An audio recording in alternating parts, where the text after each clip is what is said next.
Welcome to Lore of the South Patreon edition.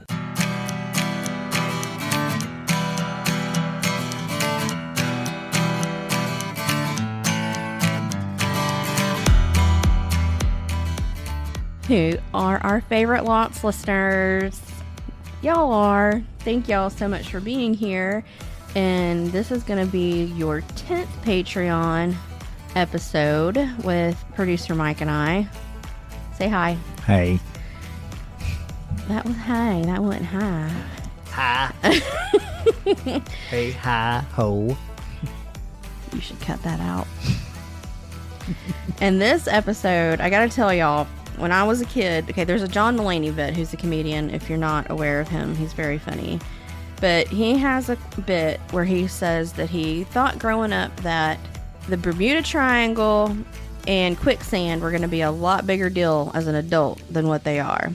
Well, I totally agree with that, but I want to add spontaneous human combustion to that list. Yes. Because let me tell you, as a kid, we're going to call it SHC for short, because spontaneous human combustion is a lot to get out every time. Yeah. So, but as a kid, I was really scared of those three things, like the Bermuda Triangle, quicksand, and spontaneous human combustion. Quicksand I was too. Bermuda Triangle not so much, because living here for all of my life, I never really, I never thought of outside of here being a problem. Quicksand, yes, because we kind of live in a place where you're kind of swampy, and it's, and we all live in the woods. And even though quicksand was always shown in the movies as like the desert or something like that, right? It was always dry. I always felt like it was something that I would run into. Except for Tarzan. Tarzan kind of got it right. Yeah, and then Bermuda Triangle, not so much. Human combustion, I don't know that it. Y'all didn't have cable and stuff though, so no, we didn't. I'm pretty sure the first time I ever saw, I think it was a Unsolved Mysteries episode, or maybe what was that one that was hosted by Leonard Nimoy? There was another first of its kind paranormal kind of show. Yeah, and they would talk about ghosts and mysteries and. I can't remember the name of it, but they would show reruns of that when I got home from school in the afternoons on A&E or something. But yeah, so spontaneous human combustion. And what that is just like what it sounds like. A human spontaneously catches on fire. Okay, here's the definition. A process in which a human body allegedly catches fire as a result of heat generated by internal chemical activity, but without evidence of an external source of ignition. Yeah. So they say that it's an internal chemical reaction that causes the fire. Right. And I think that the term, from our little research I did, the term was first coined in 1744. So that would probably be the first written account of when it happened, or is this even further back? Even further back. Oh, this was the first kind of diagnosis or whatever. Yeah, it would have been the first time a doctor or a surgeon barber or somebody wrote about. Well, 1744. That's actually not that long ago. But the first case that I came across was from the 1400s, and it was a knight in Milan, Italy. And after drinking a very strong wine, he belched flames and then seemingly ignited right in front of his parents. Ooh, that could have been oily hair too. If he burped but I wonder what would have ignited the flame. Belch. Yeah, candle on the table, gassy. Hair catches fire. Yeah, it could have been. I mean, everything was magic in the 1400s. Oh yeah. They probably thought, oh, and I've been watching Grimm again, y'all. So now I'm he's one of them dragon people. Right. And he internally combusted when he belched flames. Yeah. Because he's one of them dragon folks. Cutting copper wires out of abandoned buildings. But okay, so that was the first case. Then, again in Italy, there's something going on in Italy. Maybe it's the wine.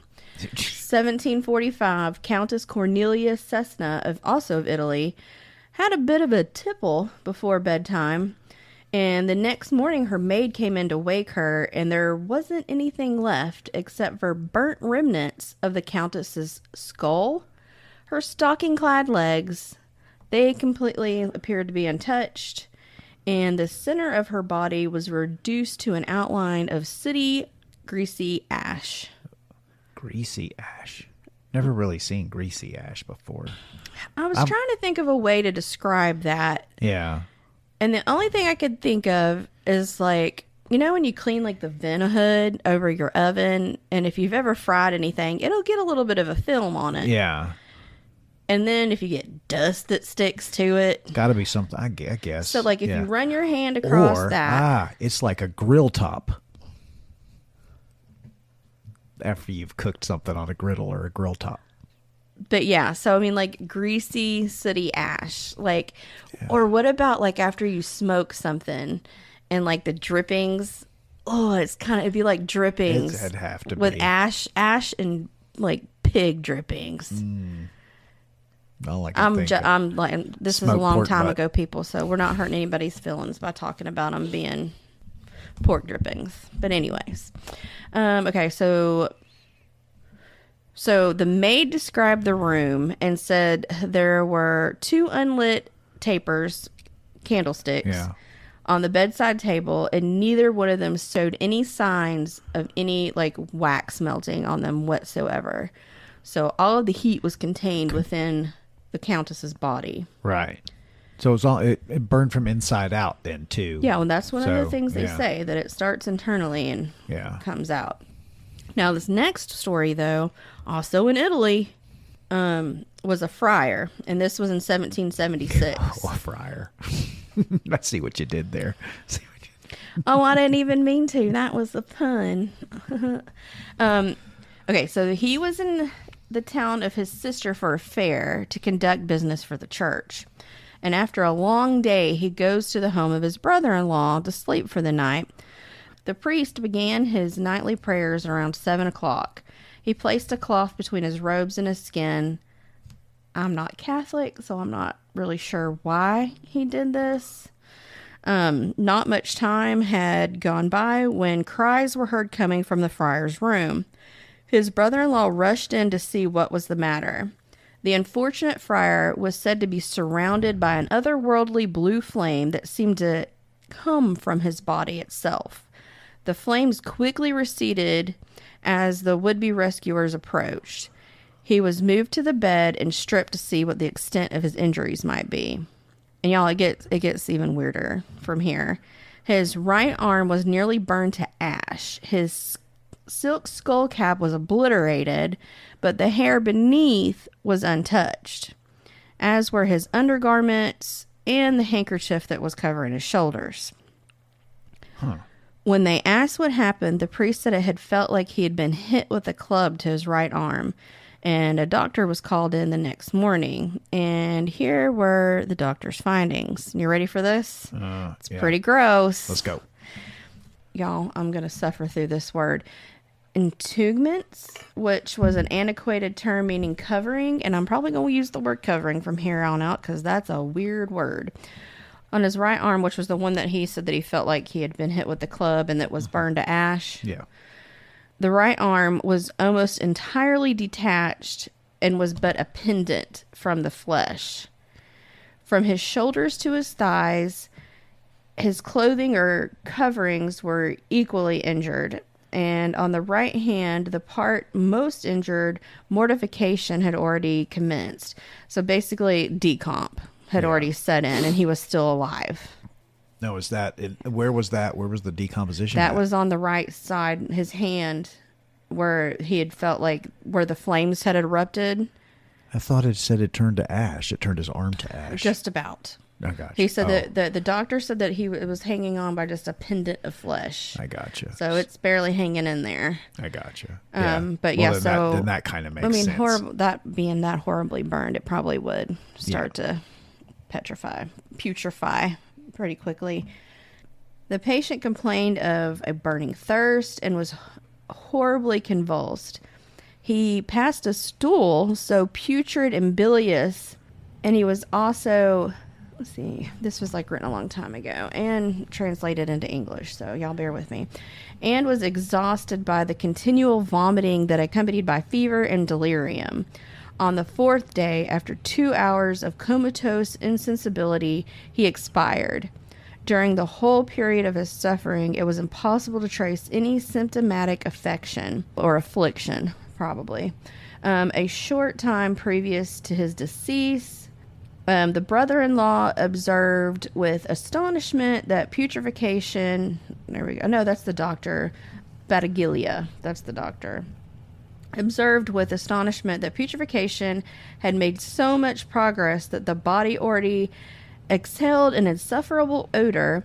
Worms crawled from it on the bed, and his nails had become detached from the left hand. I think this needs to be more in the demon category and less in the combustion category.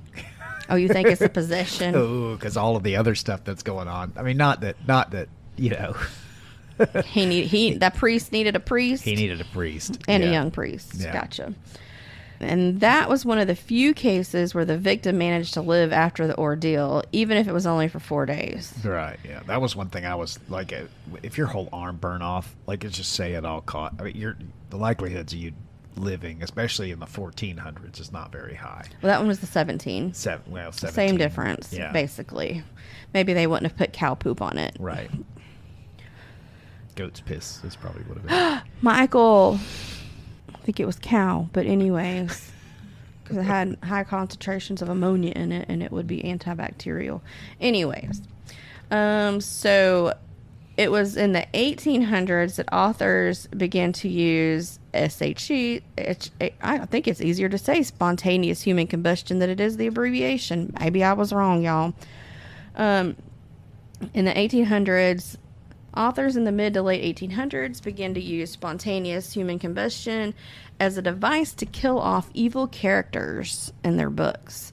Like Charles Dickens used it in Bleak House. Many times, spontaneous human combustion was blamed on a person's excessive alcohol consumption or maybe obesity. The alcohol and fat would both act as encouragement and actually be fuel for the fire. The fire seems to begin in the torso, whether it's the stomach area or the chest. Many times the extremities are untouched. So, which seems to be odd to me, because even with, let's say, the accelerant of fat or alcohol, you still need one thing that's not inside your body, and that's oxygen. Your blood's full of oxygen. You think it'd be enough to start the... Well, have you heard of those horror stories where they'd have an intubated patient and they didn't use the right kind of tubing, and they were doing a procedure with either cauterizing tools or lasers, and they accidentally burned the person from the inside out? Yeah, that crap's happened. Oh, wow. So the blood and the oxygen and stuff. Well, I mean, they were blood, intubated with oxygen, so they had probably used a plastic tubing instead of something else, and then somehow that got introduced to the oxygenated blood supply or whatever, and that person burned up from the inside out. Yeah. Huh. All right, y'all. So we're back. It's only been a day or so since we first tried to record this. We had we live fairly rural, but still in a neighborhood. So everybody's on septic. We have city water, but we all have septic tanks, and ours was full, and the toilets in our house were all overflowing. So we had a bit of a potty emergency that had to be taken care of. But that has been done. It is something to live in our nightmares. But that is taken care of. So I guess producer Mike and I could get back to spontaneous human combustion. And I think before Haley got home, we were talking about oxygen in the blood and authors using spontaneous human combustion to kill off bad guys, and the fact that let's see. We didn't get any bad guy stories. No, well, I was just mentioned, Charles Dickens in Bleak House. I don't know why I can't say Dickens. It's my mother's maiden name. I know, right? I should be able to say Dickens. Okay, so You've been saying let's that for let's years. move on. Let's just go to the next story. How about we do that since we took such a long break? That's fine. Okay, this one is about a woman from London who was age 61. She was sitting at the family dinner table when her brother-in-law heard a roar and turned from what he was doing to see blue flames erupting from his sister-in-law's midsection. The surrounding area remained untouched by the blue flames. The medical inquest could never find a cause. So the flame itself busted from her, say, stomach or Yeah. whatever. It Erupted from her midsection. from her So, midsection. yes.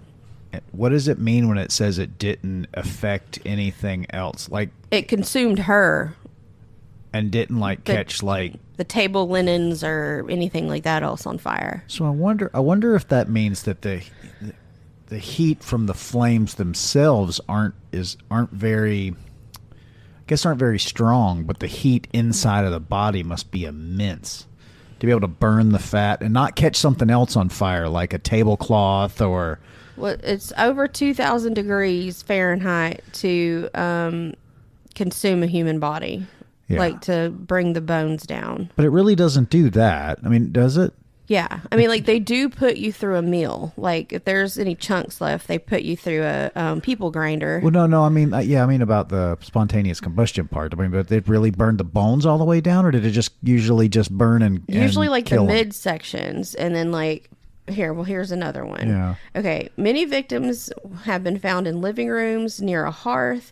Some appeared to have just fallen asleep for the night and then were terminally engulfed, though this one took place in a bathroom. Yeah. Dr. Bentley, he went to the restroom, this was in Ireland also, to take care of some business when he succumbed to spontaneous human combustion. The police found nothing but a lower leg and a foot with a slipper still on it. That happened in 1961. Huh. So, I mean, like the toilet didn't burn down, his house didn't burn down, and he had a leg with a slipper still left.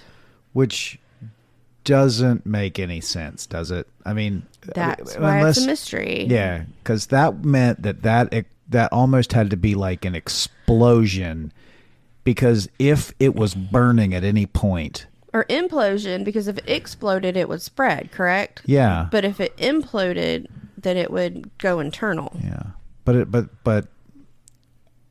I don't think it could do that, right? Because the gas or whatever inside of you that's igniting would have to Well, that's probably where the blue Would have to- flames erupting from the midsection come from. maybe. I And it think it's doesn't- got to be some kind of internal chemical reaction, is It- my opinion. That, and one other thing I want to say before you start talking again is, have you noticed that almost every one of these has happened at somebody's in-laws' house? I ain't going to your mama's no more. I'm going to have too much to drink, and then I'm going to burst. My fat behind is going to burst into flames from my midsection. I don't think so. But Yeah. yeah, there aren't too many modern stories here. Okay, we ain't there yet. ain't there yet. We've got one. Well, what I was going to get back to is like the explosion part. If it's that hot, maybe it's burning up small pieces before they get all over the place. Okay, well then my next thought about that is where do you carry the most fat on your body? In your midsection. In your Yeah. midsection. So if you got little bitty twiggy legs or something, Yeah. those aren't going to burn up. Plus, that's where all the gas in your body and anything that would be in your midsection. I would think. Yeah. I mean, even in your lungs, if that would probably be where most of your stuff would be anyway, in your torso. So what we area. got in common so far is obesity, booze, in-laws. And everywhere you've talked about has candles, like everywhere, kitchens, bathrooms. Well, I don't think this old boy had candles. They don't mention any candles. They just said he was a doctor and he went to the restroom, and then I guess nobody heard from him for a while. And then when the police came in, he was on the toilet with nothing but a lower leg and a foot still in a slipper when they found him. And that was in 1961. Then we're going to go back in history a little bit. and this was in 1885. And y'all, this one was a man and a woman, husband and wife. They went to bed. The next morning, the pair were both found dead. The wife, from what appeared to be a case of spontaneous human combustion, the woman's midsection was gone. The bedclothes were intact, but unluckily for the husband, it appeared that the people fumes were toxic, and he succumbed to her toxic smoke. Huh. So he suffered death by being close to someone who had suffered from spontaneous human combustion. Well, I wonder what that would have been. Maybe he inhaled too much of her people Smoke? ash. I don't. The Yeah, I don't greasy know. ash like coated his lungs or something. Yeah. And, Again, let's see. here's another situation where even if you burst from flames, if that amount of heat was in a bed, that bed should have caught. But it's all internal. That's Yeah. what's so weird about it, is that it's so internalized that like the surroundings are unharmed. I mean, like that one lady, I think she was also an Italian person, and she had unlit candles by her bed. Those didn't even melt.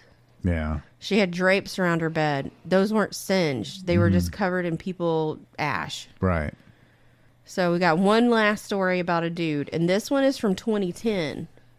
2010. Oh, Yeah. wow. So That's 13 years ago. Yeah, brand new. Yes. Ish. This one also in Ireland, and it was the first time that in modern history that spontaneous human combustion was put on somebody's death certificate.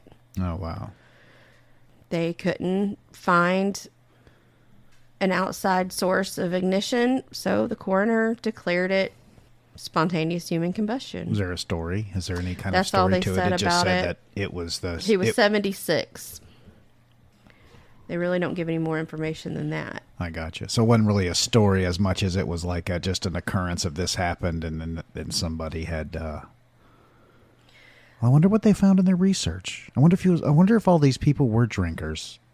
I mean, drinking obviously was common, all through the 12 through 1700s. I mean, that's all you could drink basically was alcohol. So that's kind of. But I mean, like nowadays, I don't want to say drinking's not common, but. Oh, it like they say, especially since the pandemic. Oh, Yeah, stress. it's- Everybody stress drinks. Bored and stressed. Yeah, right. Okay, so here is what they thought in the olden times, what they felt like was the culprit behind spontaneous human combustion.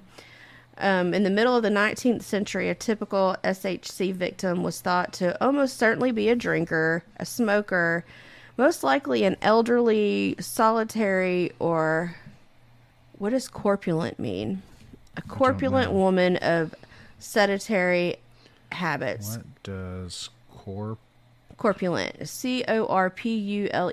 I'm going to say a nagger or someone who is let's see. Corpulent is Talks an back. adjective that describes someone who is excessively overweight or obese, Oh. typically due to an accumulation of body fat. It is often used to refer to people Way off. who have substantial amounts of excessive weight. Okay. By the way, that was Chat GPT. By Okay, the way, so obese. It means beast. Obese. A beast. Just because you fat don't make you a beast. Corpulent and a woman of sedentary habits. Alcohol was both the physical and moral cause of this conflagration.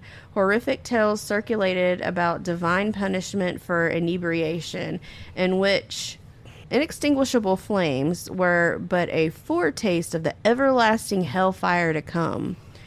Benu, a French priest, reported the 1749 case of an 80-year-old woman reduced to a carbonized skeleton as she sat sipping brandy. As Baron Justice von Liebig noted sarcastically, the chair, which of course had not sinned, so it did not burn. So they have to make sure they put that in there. The chair didn't sin. Yeah. So at one time it was thought sin, well, and isn't obesity like a glutton, and that's Yeah. one of the 7 deadly sins, Yeah. and then drinking and smoking. But in the 1700s, there wouldn't have been a lot of women smoking, or 1800s for that matter. That would have been a no-no for the ladies. I think they were doing snuff maybe in the 1700s. Other reasons that they think that spontaneous human combustion may be a thing is psychic suicide. You will yourself to burst into flames so that you do. That's a new one.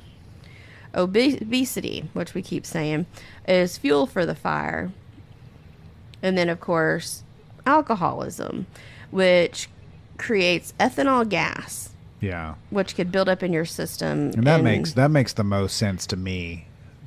So, I mean, like, and to me too, because, like, what if that ethanol, you ate something else or you drank something else and that caused, like, a chemical reaction within your body with that ethanol and somehow sparks it or triggers it.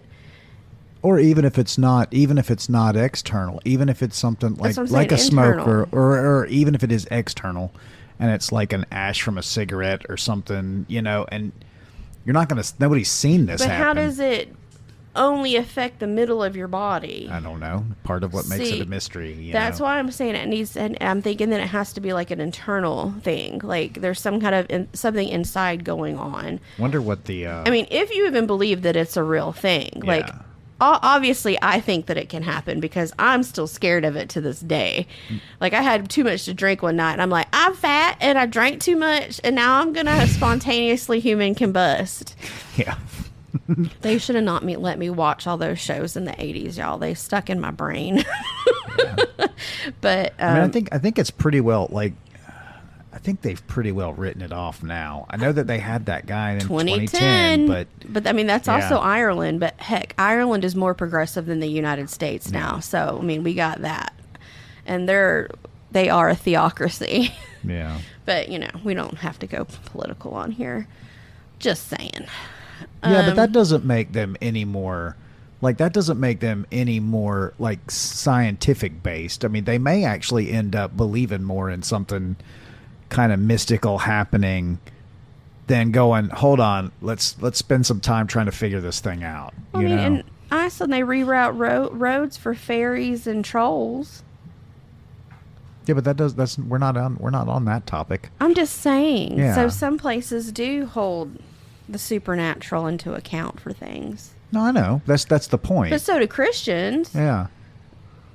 Well, Ireland is a Catholic theocracy. And that's what I'm saying. Like, it's a little more likely for them to go ahead and put that on the death certificate and just write it off to an act of God instead of... Okay. Even if this person wasn't living a bad life, I mean, they don't say anything about what his blood alcohol content or anything, or if he was obese or anything like that. That's just where they found him. Yeah.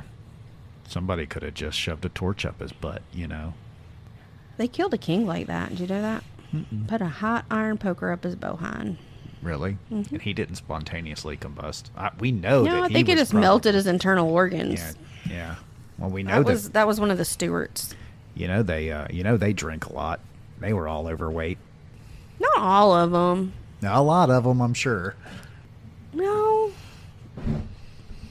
I mean, besides Henry VIII, I mean, up until him. And then some of the Georges, some of them were kind of chunky. Mm-hmm. And then, what was Victoria's son's name? Albert? But I don't remember what his king name was.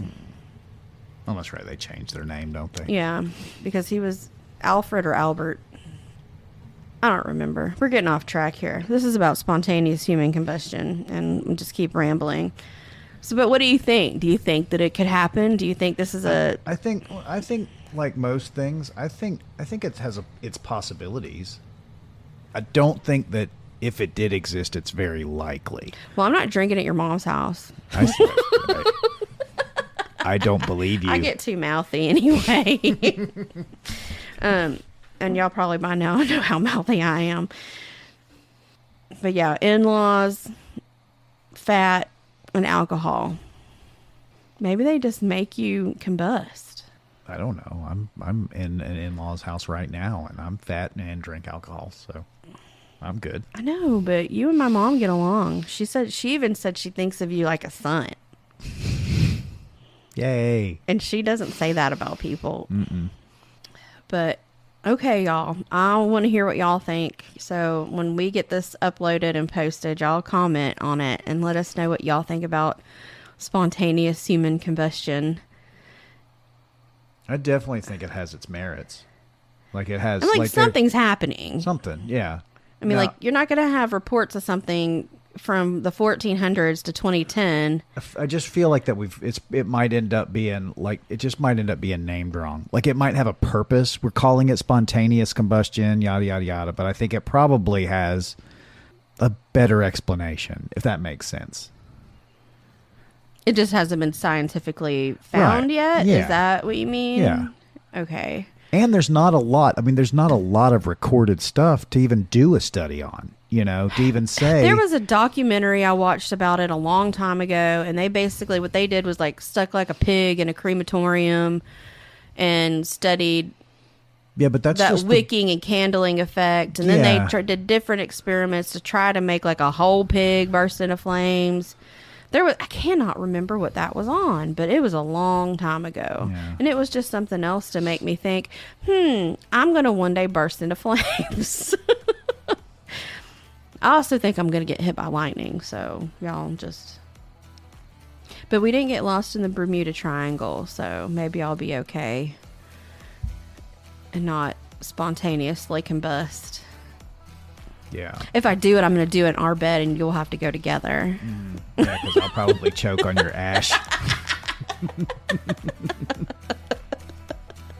It's probably a good thing you leave so early in the morning, I huh? know, It may right? save your life. I know. Being a bread man may As we're save your as life. we're passing in the night, and then I come home, and it's like, dang it, this has ruined my day. This has ruined.